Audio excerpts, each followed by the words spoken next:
Happy Thursday, everybody, as we welcome you on into1soccer.ca. Andy Petrillo, Gareth Wheeler, Oliver Platt. We are a few days removed from Canada's opening game at the CONCACAF W Championship, a 6-0 victory over Trinidad and Tobago.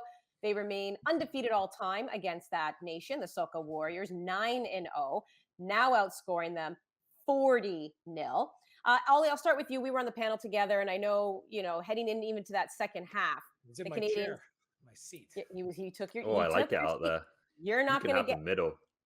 the outside wing, my friend. He liked being a wing back. He didn't want to be central midfield. I'm like a Oliver tennis Platt. umpire, normally like left, right. And so You you're don't like, know how what? much I suffer. It's very true. The head movement in that middle seat, people don't appreciate the choreography that goes on behind it. Oh, the swivel. But we were talking about how it was, at least after that first half, a bit of an underwhelming performance. Christine Sinclair, of course, gets the opening goal. Great to see her in the starting 11. But here's the thing. Christine Sinclair, while we love for her to be the story, is actually not the story. Sure, her goal still stands up as the go-ahead goal, but Ollie, really the story becomes not so much the output and how the Canadians stuck through and Bev Priestman made those substitutions. We'll get to that in just a second. But if we're going to single out a player, Julia Grosso comes on in, gets her first goal and then second goal for country. So she gets the brace. Do you think, even though she came in as a substitution, do you think she could play her way onto the starting 11? I think so, yeah. I thought there was a lot to like about what she brought to the team, and I thought about kind of just in theory having a left-footed player in midfield. I think could be helpful, and I think she showed it was just the ability to open the pitch up a little bit, and also compared to Quinn and Scott, who are both very good players in their own right, but just a different type of central midfielder, right? Someone who plays with a bit more kind of uh, vertical ability to get up and down into the box and attack the opposition box. Someone, with the ability to play those passes in a more progressive way. But as much as you want to talk about Julia Grosso in terms of the style of player she is and how that could potentially help Canada in these kinds of matches, what I thought really stood out as well was just from the first second she stepped on the field, she played with real intensity. Like she was going into tackles hard. She was playing the ball quickly, raising the tempo of the game for Canada, doing all of those things really well, just basic stuff really well as well. So I think there's a place for her playing like that for sure. I think there's a place for her in this midfield, particularly in these kinds of games when you need a bit more attacking thrust from some deeper positions.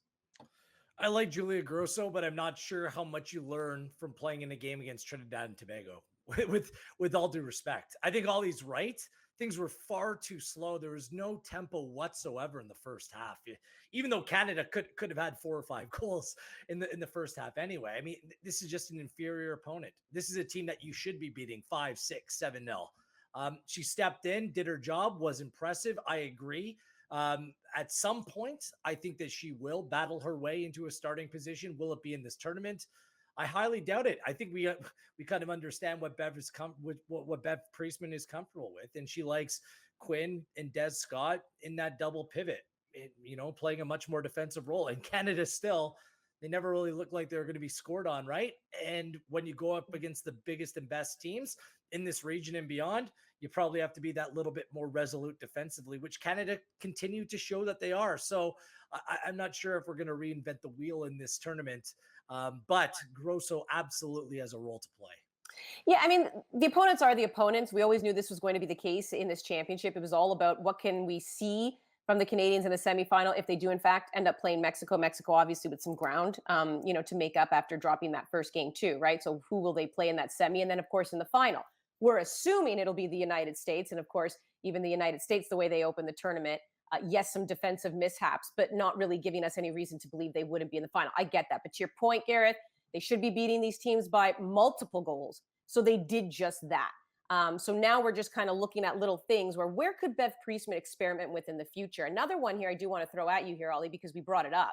Was Janine Beckie playing a little bit wider, maybe even playing a little further down the pitch and has like that runway, right? Just more of that wingback role. And just because she's so creative and the way, her vision and getting, balls into the box to other players, you really saw that as well after Bev Priestman made those substitutions.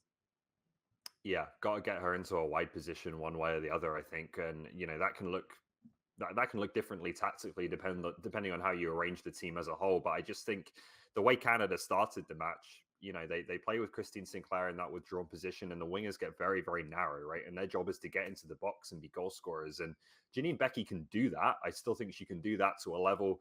We see it here with the goals she's capable of scoring. She can do it to a level pretty much as good as most of the wingers Canada has. But I think if you really want to get the best out of the player individually, you get her in those wide areas where she is so creative, has such good delivery from the right-hand side. She created some absurd number of chances in this game. I can't remember how many it was. That for me is where you get the best out of Janine Beckie, is not having her worry so much about being that penalty area player and more of a creative wide player. That can look differently in different teams. Like I said, it could be as a fullback or as a wingback. It could just be as an out-and-out winger in a front line. But that, I think, is where you want her in the big games. Ashley Lawrence is still the most interesting player on this team for me. I mean, she set up the first goal from left back. She's not really a left back, is she?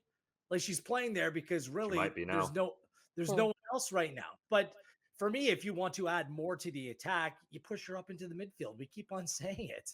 I think she's technically your best player that you have in your team. And she can create off the dribble. She can create space. Her service is excellent. She's the key to me in this group unleashing or discovering or reaching their potential is where Ashley Lawrence plays. And for me, still, she's a little bit wasted at left back. That's not her best position. I don't think it's even close to anywhere, close to being her best position. I want my best players playing in their best roles. That's really how I look at things.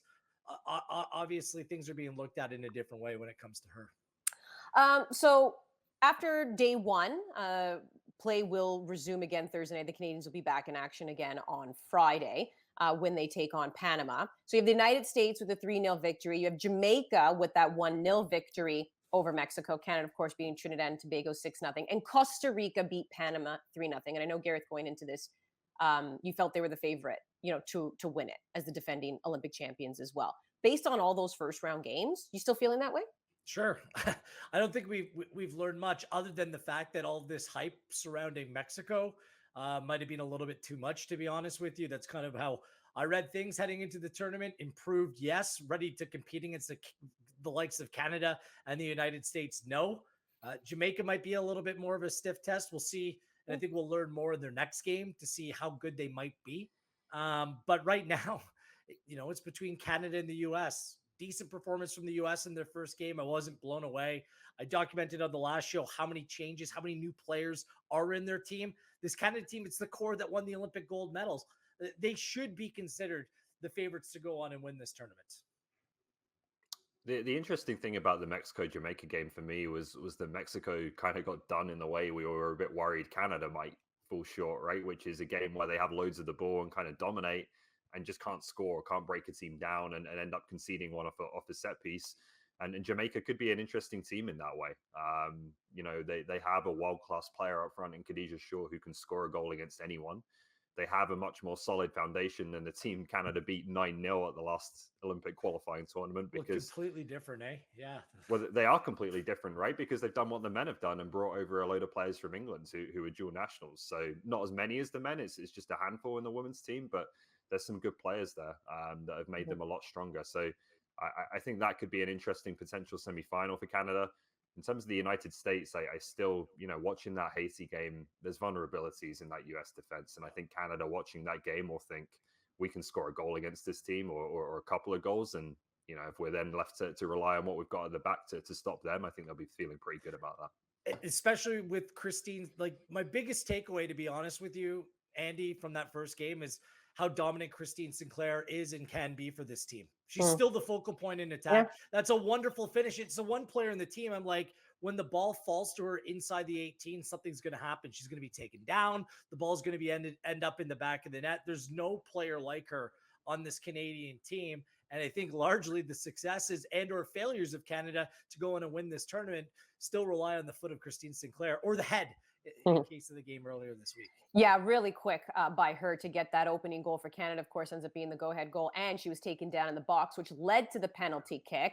Very strange. Jessie Fleming missing that one after scoring all 4 at the Olympics, but it's okay. Sometimes, you get that one out of the way early. So the Canadians 6-0, they open it up. By the way, Jamaica in action Thursday night against the Americans. So we'll see what they have against USA. Can I just add something really quick?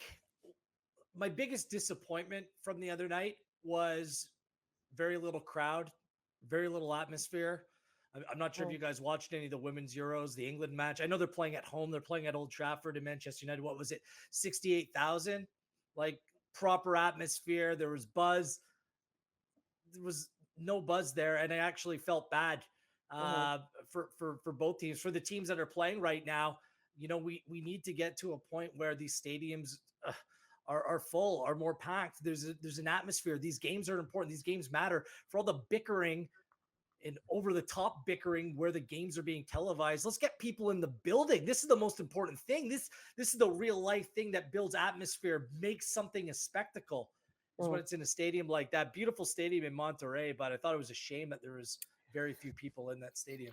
Gorgeous stadium. And I mean, we see this though. I mean, we're going to go off on a tangent a little bit, right? But even when we were watching the Canadian Championship for the men, right? Like if there's certain things about group stage games and certain tournaments, I don't know what it is, right? Because it has nothing to do with the men's game versus the women's game, because we've seen it in the men's game as well. And then of course, when it gets to later stages, you know, it does get a little busier. But like, what's happening? I don't know. Like, is that on CONCACAF? Like, does there need to be better marketing? Did they do enough? Right? I don't.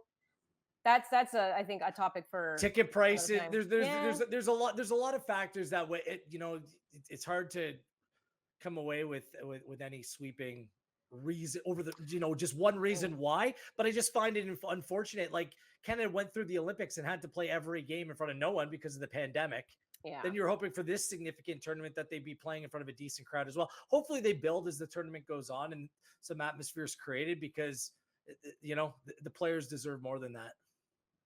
Want to say something, Ollie? Well, I think one of the challenges for CONCACAF on this is, and we saw it with the U20s as well, is that they want to take their tournaments to different places, right? And different cities around the region.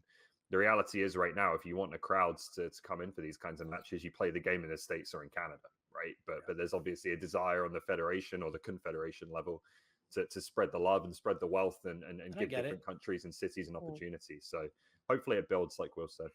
But we talk about the Mexican Women's Pro League. Well, is there no support in Monterrey? I just it's all a little bit baffling to me, but it's unfortunate. Like, look, we're building towards something here. Hopefully we continue to build it. Hopefully those crowds grow as the tournament goes on.